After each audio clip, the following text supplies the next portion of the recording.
Imagine this horror. आप बस 17 साल के हो एंड इट्स क्रिसमस ईव 1971। आप एक फ्लाइट में बैठे हो, लैंसा फ्लाइट 508। नीचे अमेज़न के घने डेंस और खतरनाक जंगल है और ऊपर आसमान धीरे धीरे काला पड़ते जा रहा है। लाइटनिंग, थंडर और फिर एक जाइंट फ्लैश। एक प्लेन जो कि लिटरली टूट जाता है 10,000 फीट की ऊंचाई पर। और आप सीट बेल्ट के साथ अपनी सीट पर जुड़े हुए हो और सीधा नीचे गिर रहे हो। और फिर एक मिरेकल हो जाता है, आप जिंदा बच जाते हो। ये कोई मूवी की कहानी नहीं है दोस्तों, ये कहानी है जूलियन कोइपेक की, जो आसमान से गिरकर जिंदा बच गई। नमस्ते दोस्तों, आज हम बात करेंगे जूलियन कोइपेक की अनबिलीवेबल सर्वाइवल स्टोरी पर।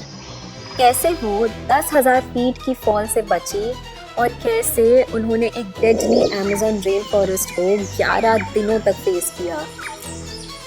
बट रिमेंबर, सर्वाइवल तो बस एक शुरुआत था। जूलियन लकी नहीं थी, वो ट्रेन्ड और मेंटली स्ट्रॉन्ग थी और साथ ही साथ अपने पेरेंट्स के साइंटिफिक नॉलेज से आर्म्ड थी। दोस्तों, आप ज़रा सोचिए, ऐसी क्या चीज़ है जो एक 17 साल की छोटी बच्ची को इतना स्ट्रॉन्ग बना दे कि वो अमेज़न जंगल जैसे मॉन्स्टरस एनवायरनमेंट में भी सरवाइव कर ले। Christmas eve 1971। लाइमा पेरू में जूलियन ने अभी अभी हाई स्कूल कंप्लीट किया था और वो अपनी माँ मैरिया के साथ फ्लाइट पकड़ रही थी। मैरिया एक रिस्पेक्टेड ऑर्निथोलॉजिस्ट थी।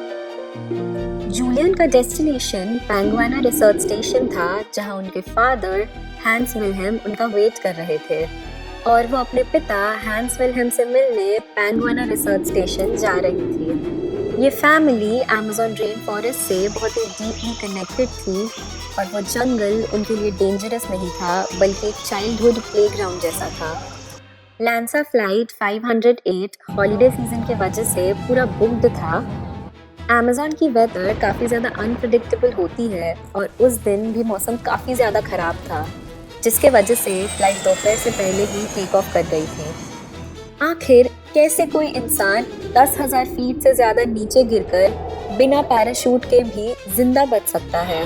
फ्लाइट 508 लाइमा से न्यू कैल्पा जा रही थी और रास्ते में फ्लाइट एक मैसिव थंडरस्टॉर्म में घुस गया। 10,000 फीट की हाइट पर लाइटनिंग ने प्लेन के राइट विंग को हिट किया और उस विंग ने आग पकड़ ली और उसी मोमेंट मिड एयर पूरा प्लेन टूट गया। जूलियन सीट बेल्ट के साथ अपनी पूरी रोक से जुड़कर बाहर गिर गई। फिर मिरेकल हुआ और जूलियन जिंदा बच गई। आखिर कैसे? पहले तो उनकी सीट बेल्ट ने एक प्रोटेक्टिव केज की तरह काम किया और उनके फॉल को स्टेबलाइज किया।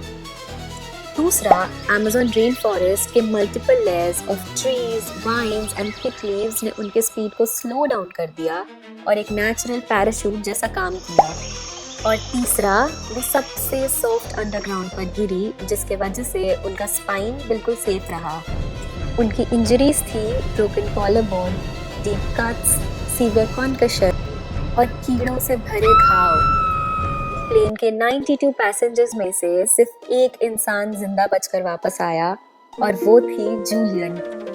सरवाइव करना मिरेकल था, लेकिन आँख खोलते ही खुद को अमेज़न रेन फॉरेस्ट के बीच पाना ये असली नाइटमेयर था। ज़रा सोचिए दोस्तों, आप इंजर्ड और कंफ्यूज्ड हो और आपके आसपास दुनिया का सबसे जहरीला जंगल हो, पार्शियल ब्लाइंडनेस और काफ़ी सारे इन्फेक्शंस। और इसी समय पर उन्हें अपने पापा की कही बात याद आ गई कि अगर अमेज़न में तुमने पानी खोज लिया तो तुम अपनी लाइफ भी खोज सकते हो। यही सोचकर उन्होंने सबसे पहले पानी ढूंढना चालू किया।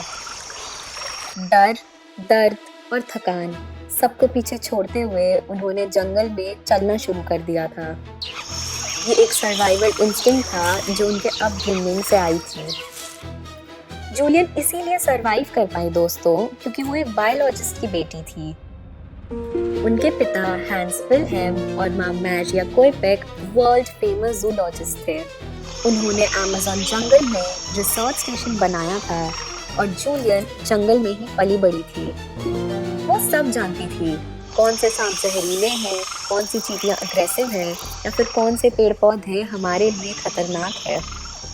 सबसे इम्पॉर्टेंट बात जो उनके फादर ने उन्हें सिखाई थी कि फॉलो द स्ट्रीम, क्योंकि स्ट्रीम से रिवर निकलेगी और उस रिवर के आसपास ह्यूमंस मिलेंगे। और बस जूलियन एक स्ट्रीम को फॉलो करने लगी और 11 दिन तक बस एक ही रूल फॉलो किया, स्टे नियर वाटर। क्या आप अपने खुद के जख्मों से कीड़ों को निकाल सकते हो? जूलियन ने किया। वो कीचड़, कीड़े, सांप सबको फेस करती रही और डेली स्ट्रगल करती थी। उनका शरीर थक चुका था, जख्म इन्फेक्टेड हो चुके थे और अब हैलुसिनेशन भी शुरू हो गया था। डे 10 पर वो एक वुडन शेल्टर तक पहुंची थी जो कि एक झोपड़ी जैसा दिख रहा था और उसके पास में डोंगी रखे हुए थे। वहाँ एक हाफ फील्ड गैसोलीन कैन भी रखा था, जिसे देखते ही जूलियन को अपने फादर की एडवाइस याद आई कि अपने वूंड्स में लगे मैगेट्स को पेट्रोल से साफ करते हैं। वो गैसोलीन को अपने वूंड्स पर डालने लगती है, जिसके वजह से पेन अनबेरेबल होने लग जाता है। पर इन्फेक्शन से बचने का ये एक लौता तरीका था। वो उस झोपड़ी पर रुक जाती है और एक और दिन का वेट करती है, क्योंकि उन्हें पता था जहाँ झोपड़ी और डोंगी है वहाँ लोग ज़रूर लौट कर आएंगे। उन्होंने डोंगी चुराया भी नहीं, क्योंकि वो किसी भी इंसान को परेशानी में नहीं देखना चाहती थी। इतनी ethics even in survival mode. Experts का मानना है उनका वेट एंड सर्वाइव डिसीजन उनके लाइफ का सबसे इंटेलिजेंट डिसीजन था। 3 जनवरी 1972, 11 दिनों बाद 3 आदमी उस झोपड़ी में वापस लौटते हैं।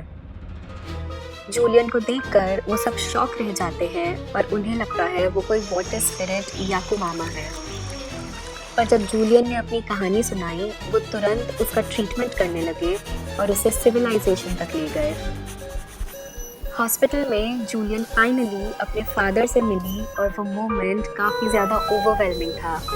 जूलियन लैंसा फ्लाइट 508 की सोल सर्वाइवर बनी और मीडिया ने उन्हें girl who fell from the sky बुलाया।